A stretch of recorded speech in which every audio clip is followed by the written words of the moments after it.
Assalamualaikum warahmatullahi wabarakatuh. Kembali bersama saya Bagus Priambodo. Hari ini materinya adalah data visualization.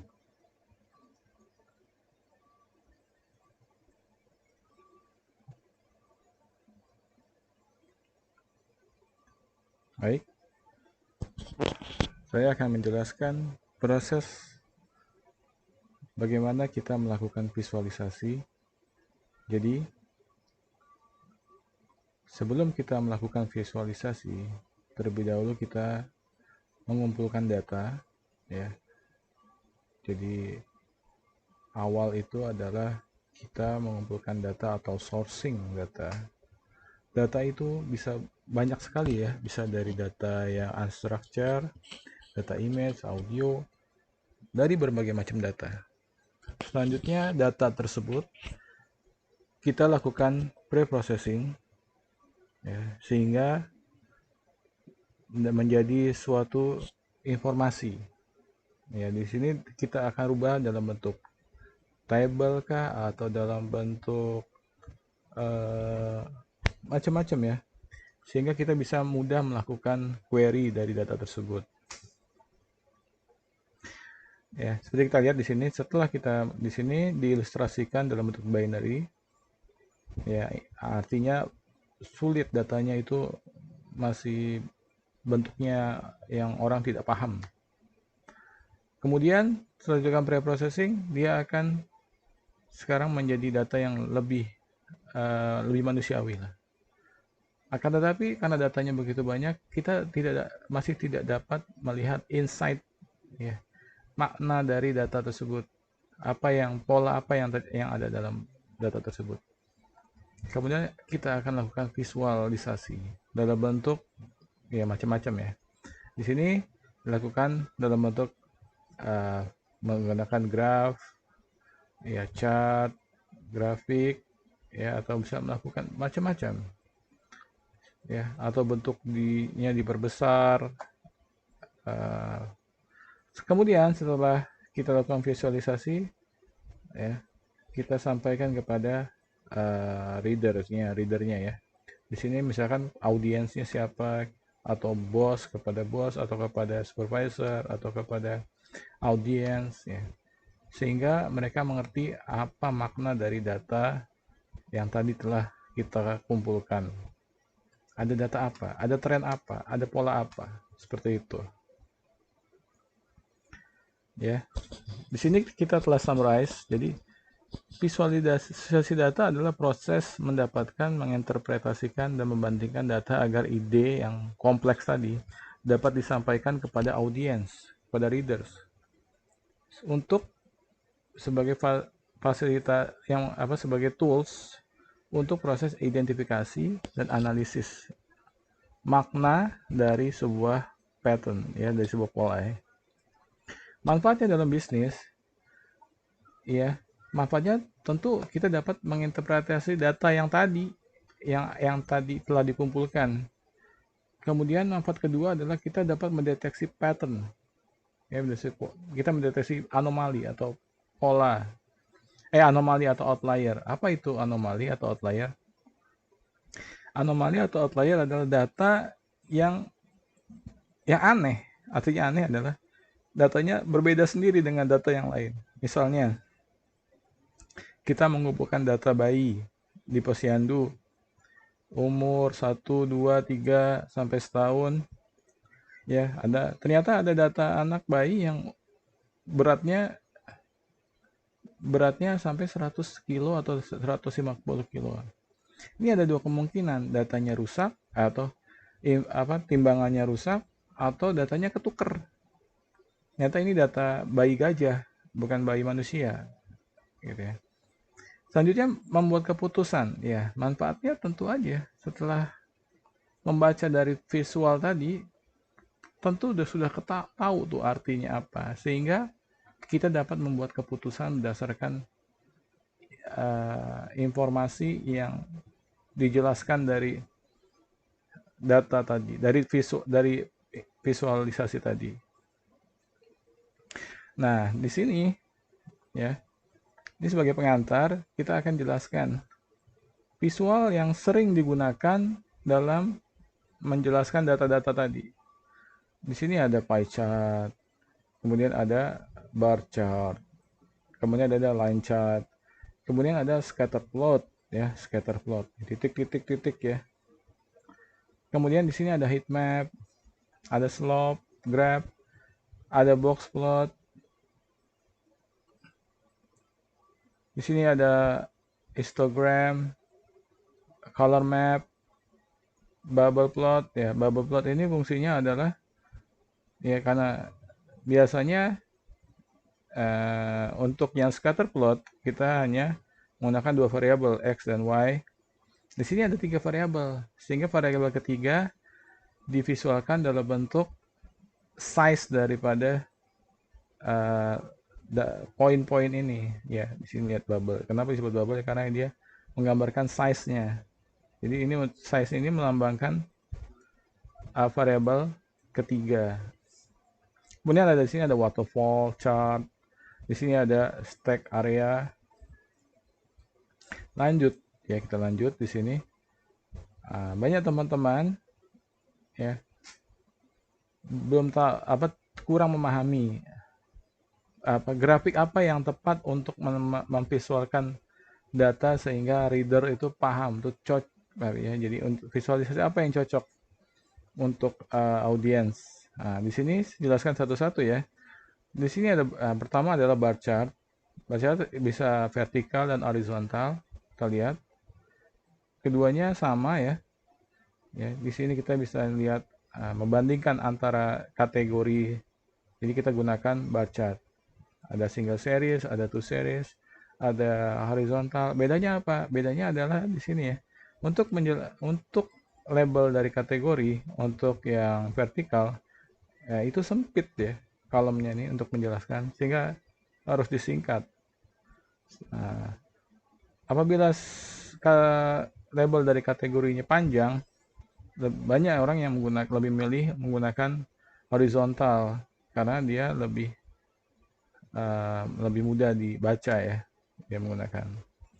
Kemudian ada juga ada kategori, ada stack area, maksud saya ada stack bar. Stack bar ini sama dengan bar chart, tapi dia memiliki informasi yang lebih banyak di sini. Jadi dirangkum gitu ya. Dirangkum untuk lebih jelas. Misalkan dari 5 toko, ternyata di toko yang pertama ini yang lebih banyak. Dan item apa yang banyak dijual juga dijelaskan di sini ya. Ada clothing, equipment, atau aksesoris. Di sini beda dengan colornya ya. Jadi tidak hanya total penjualan, tapi juga menjelaskan item apa yang laris dijual di sana. Histogram, ya di sini ada histogram. Sekilas histogram ini mirip dengan bar chart, ya. Akan tetapi ada akan tetapinya lagi nih. Ternyata berbeda fungsi. Kalau bar chart itu untuk membandingkan antara kategori, sedangkan histogram untuk menampilkan frekuensi jumlah kemunculan. Jadi menampilkan frekuensi itu artinya menampilkan jumlah kemunculan dari data numerik. Ya. Jadi ini histogram fungsinya adalah untuk mengetahui apakah suatu data itu terdistribusi normal atau condong ke kanan atau condong ke kiri. Nah, mirip dengan box plot ya. Di sini teman-teman bisa lihat nih. Di sini kita bisa mencari outlier juga dengan histogram. Ternyata ada data yang lain sendiri nih. Sama dengan histogram, dengan box plot ya. Data yang di bawah banget ya dari data minimum. Jadi ini ada data minimum, data maksimum. Ada yang jauh di bawah sekali, minus misalkan. Kemudian apalagi ada pie chart. Nah, pie chart itu digunakan apabila kita ingin membandingkan sebuah bagian data dengan keseluruhan data. Jadi kalau datanya kita pengen lihat, nah misalkan ya di sini, supplier C terhadap keseluruhan market share, ya terlihat nih kecilnya dibandingkan yang keseluruhan. Berbeda dengan ini ya, dengan kalau kita gunakan yang bar chart tidak terlihat. Misalkan 34%. 30% dari mana? Ya, tidak terlihat keseluruhannya. Jadi untuk membandingkan sebuah bagian data dengan seluruh data, gunakan pie chart. Seperti juga lihat di sini ya. Healthy diet ya. Di sini kita lihat kita untuk yang diet vegetables 60% dari keseluruhan porsi makan kita. Gitu ya. Jadi kalau untuk melihat membandingkan dengan keseluruhan data, gunakan pie chart. Nah, sekilas line chart sama dengan scatter chart, tapi ternyata tidak sama. Tidak sama ya, teman-teman bisa lihat tidak sama. Kenapa tidak sama? Ya, kita lihat kayaknya kalau scatter chart itu mirip ya. Jadi kayak titik-titik dikasih garis, maka jadi line chart. Ternyata nggak begitu. Ya. Jadi line chart itu digunakan untuk melihat tren, ya, melihat perubahan terhadap waktu ke waktu. Jadi kita bisa bandingkan untuk comparison antara data penjualan barang A dan barang B. Kita lihat mana yang lebih laku, gitu ya. Mana yang jadi perubahannya terlihat, gitu ya. Kita lihat di sini. Untuk melihat tren. Sedangkan di sini scatter chart ya digunakan untuk memahami hubungan antara dua variabel. Misalkan di sini ya. Di sini ada jumlah burung berkicau, di sini adalah suhu temperatur. Jadi apabila kicauan burungnya di sini lihat, jadi terdapat pola linear positif. Apabila temperaturnya tinggi, maka burungnya makin berkicau, gitu ya. Seperti itu. Ada hubungannya. Di sini ada ada 3 macam hubungan. Berarti yang positif linear dari ke atas, dari kiri ke kanan naik ke atas. Sedangkan negatif turun, ya, lihat di sini. Kemudian ada non linear. Linear ini adalah parabola, ya. Kemudian ada no association. Nah, ini nggak ada hubungannya nih, nggak jelas ya. Abstrak sekali dia, nggak ada hubungannya. Heat map. Nah, heat map adalah grafik di mana warna digunakan sebagai representasi dari nilai. Untuk membedakan nilai, digunakan warna. Jadi untuk membedakan nilai, kita menggunakan warna. Nah, menggunakan color saturation. Jadi kejenuhan warna. Jadi dari gelap ke terang. Kita lihat di sini ya. Makin gelap, makin besar nilainya, makin gelap. Makin kecil, makin terang. Ya, jadi reader juga bisa membaca. Oh, ini gelap. Berarti dia tinggi nilainya. Low ke high. Kalau tergantung dari legendnya ya. Bisa juga kadang ada yang terbalik ya, dari misalkan yang gelap adalah yang paling rendah, bisa juga seperti itu. Bisa juga misalkan jumlah penderita COVID ini apa, Jakarta Barat, Jakarta Timur. Bisa dilihat di sini. Makin gelap berarti makin tinggi. Bahkan waktu itu sempat ya ada daerah jadi black zone, gelap hitam, berarti dia tinggi COVID-nya, seperti itu. Misleading chart, menyesatkan.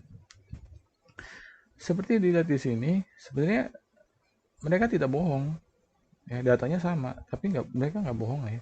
Tapi adalah mereka ingin memberikan audiens interpretasi yang berbeda. Seperti kita lihat di sini, bahwa data tahun 99 harga rumahnya, kalau terlihat dari gambar yang sebelah kiri, 3 kali lipat bisa kelihatan. Karena skalanya berbeda ya. Dia mulai baseline-nya itu tidak dari nol. Tapi kalau kita pakai desain dari nol, ternyata naiknya nggak banyak. Naiknya cuma 1000 mungkin ya. Tuh lihat, kita bisa lihat naiknya cuma 2000. 98 ke 99. Tipis ya, nggak banyak, $2000 misalkan seperti itu. Sisanya juga sama, dia menggunakan 3D. Di sini terlihat bahwa tahun 95 lebih tinggi daripada 97. Tapi sebenarnya kalau dari 2 dimensi datanya sama aja. Tapi karena dia mencoba menggunakan 3D, jadi terkesan 95 lebih banyak penjualan dibanding 97. Nah, di sini saya akan jelaskan apa namanya, bagaimana menggunakan ini dalam riset.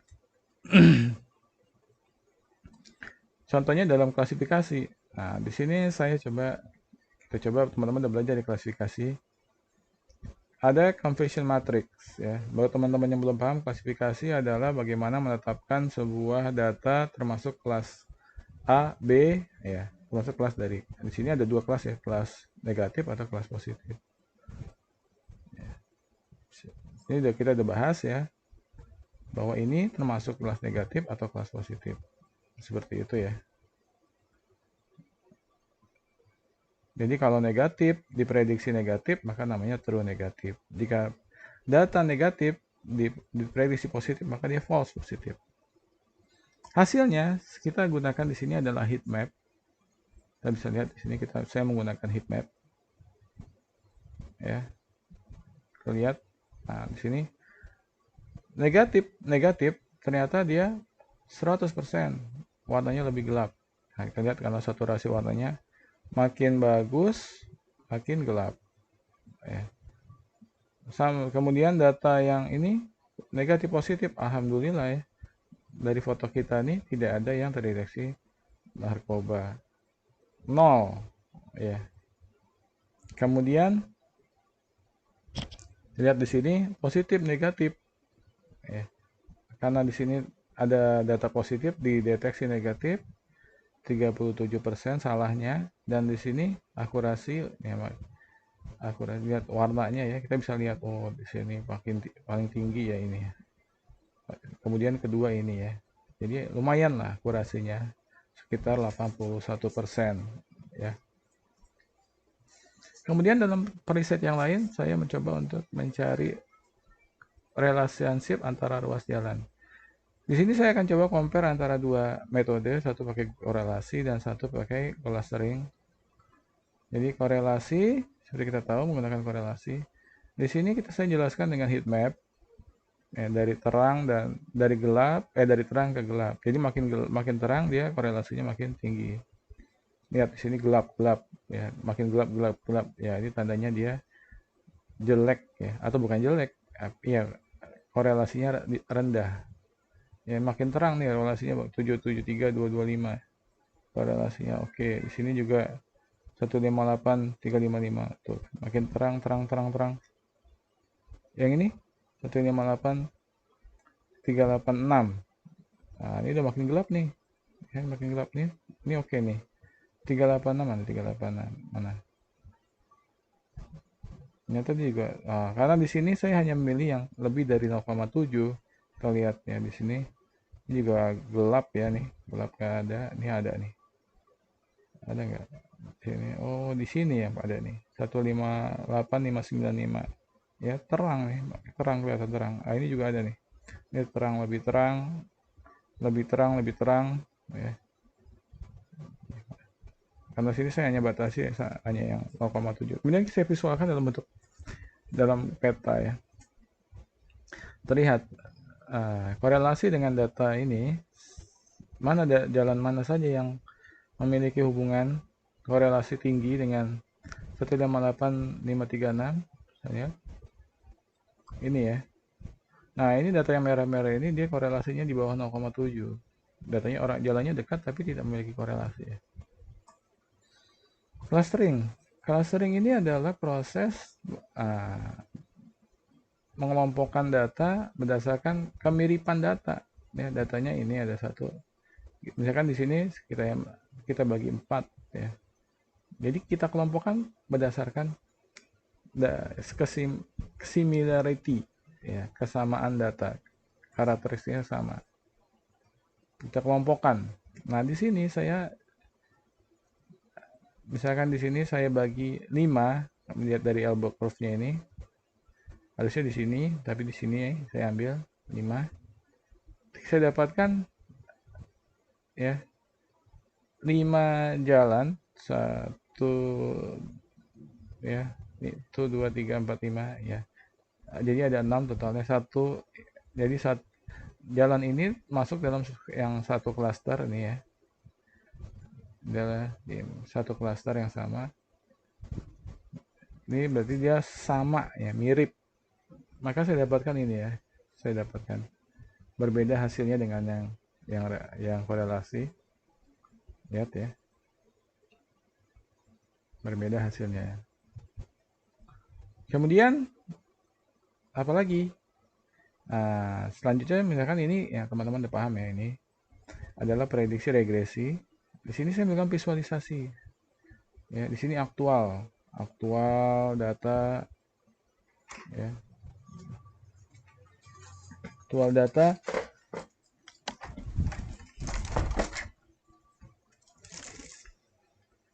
lihat hasil prediksinya antara aktual data dengan neural network dan multiple regression ya di sini.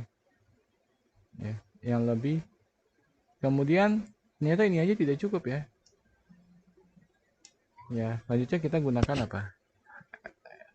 Bar chart untuk menghitung errornya gitu ya. Untuk menghitung error kita gunakan bar chart. Lihat yang paling rendah errornya siapa? Errornya adalah apabila kita menggunakan NN cluster ya. NN cluster. Yang biru nih. Jadi kelihatan nih mana ya, algoritma mana yang errornya paling rendah. Apa aja library yang ada di Python?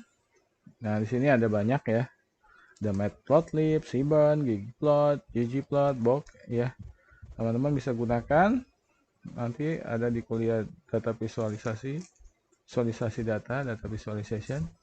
Apa aja library di R? Ya, di sini juga ada banyak ya. Teman-teman bisa gunakan juga. Selanjutnya adalah challenge ke depan itu adalah immersive data visualization.